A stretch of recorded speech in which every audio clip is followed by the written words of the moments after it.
Alex. Hope you're having a great day today. This is your video lesson. Oh, and hope your wedding went well too. Let me know how it all turned out. I'm assuming it went just right off without a hitch. So looking forward to hearing all about how that went. So like I said, this video lesson. Let's hear two things I want to talk about. I'll talk about those two things. If you have time between now, I know you're going on your trip, your honeymoon trip. But if you do practice between now and next time, feel free to send over any questions that you have or anything you want me to look at. I'd be more than happy to take a peek. If not, I'll do this video this week, and then next week I'll do another video kind of building off of this. And then when we reconvene, we'll make sure that's going into your playing the way that you want it to go in your playing. What I was doing there in the beginning was I was adding two new shapes to your blues-based chord knowledge.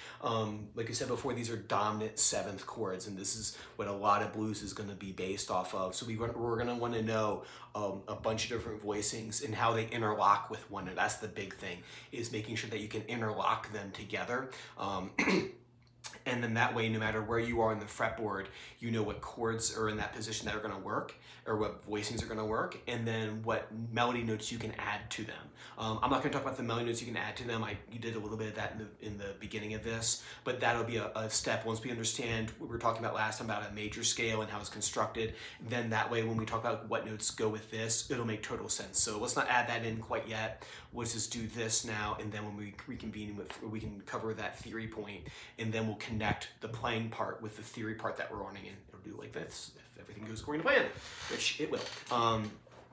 So the two brand new voicings we're going to do are called shell voicings. These are extremely useful. They're useful in rock music, in all different types of rock, that is. Like Radiohead uses them all over the place. You see them in all kinds of blues and in country music too. See Ray Vaughan uses them. I think I don't see him too much often in Jimi Hendrix, but I'm sure it would be something that he would have done if you knew about it. But anyway, so we have the shell voicings. They are compact little voicings that contain all the special notes of a chord. Like I said, when we get more into the theory points, you'll see why that works. But just know that these are using the important notes of a chord, and we get rid of everything else. When I sit down and play like blues in here, right, I'm not gonna sit there and really do, maybe I will, but I'll maybe put it in certain spots, but I'm not gonna be playing this as my go-to. It's too many notes. I like to work in small voicings, and then the shell voicing is a 3-note chord, right? And I got this tabbed out for you right here. You have a root 5 and a root 6 version of this chord. Root 5 just simply means, like we said before, that the home bass note of the chord is on the 5th string. And root 6, the home bass note is on the 6th string right here. And then this right here is your first E7, because that note right there is an E. This is a dominant 7 shape.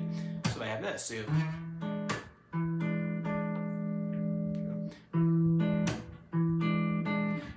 this one up here, same exact chord, just in a different spot on the neck.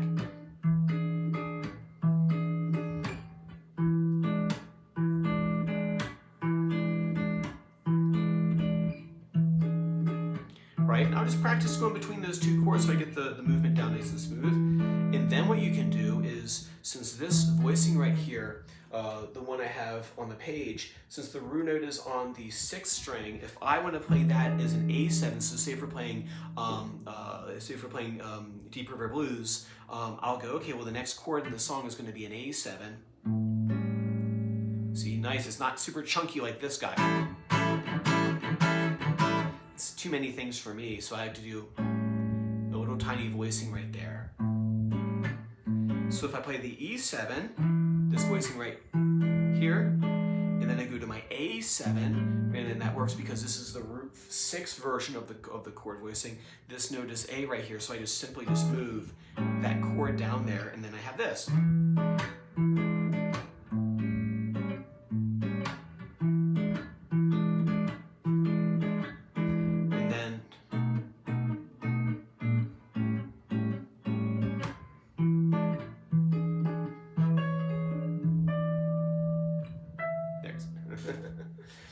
Right, so you can take that, first thing I would do is go, okay, how many different ways can I play E7 on my guitar? Right, we talked about this one down here, which is where I'm going to drop 2 voicings. Then we have this one here, right, so those are the 2 that we had talked about. So you might want to do something like this. You go 2, 3, 4.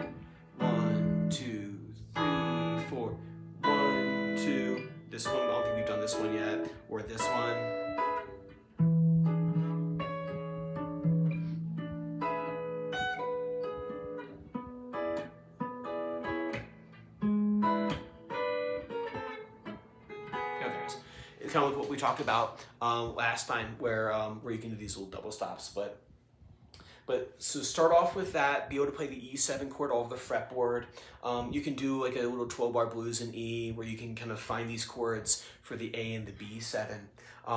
And then what I would do after I've done E7 all over the fretboard with the voicings that I know, I'll just see if I can spend one evening just like sailing up and down those different voicings and all the different sounds that you can get with it. And then I go, okay, now I'm gonna do that same exact thing with A7. So I might go through and go, okay, I'll play A7 here, I'll play this one up here, and then I can play this voicing here, the one we did before. And I'll just kind of cycle through all those voicings that I know.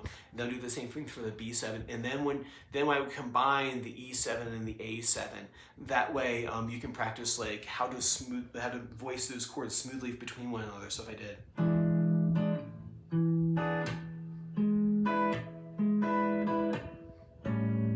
See, I'm right there and they share some common notes. So I might end up doing this.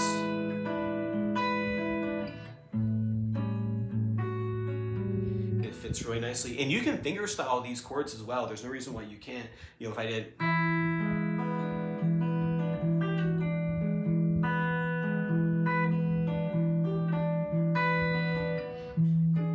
then two,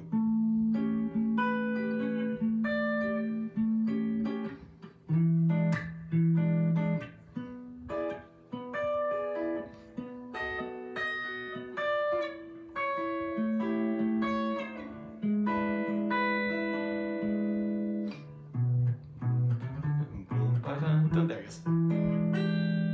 Right. But you see, that was just kind of me combining everything over top of an E dominant 7 blues, like Deep River is.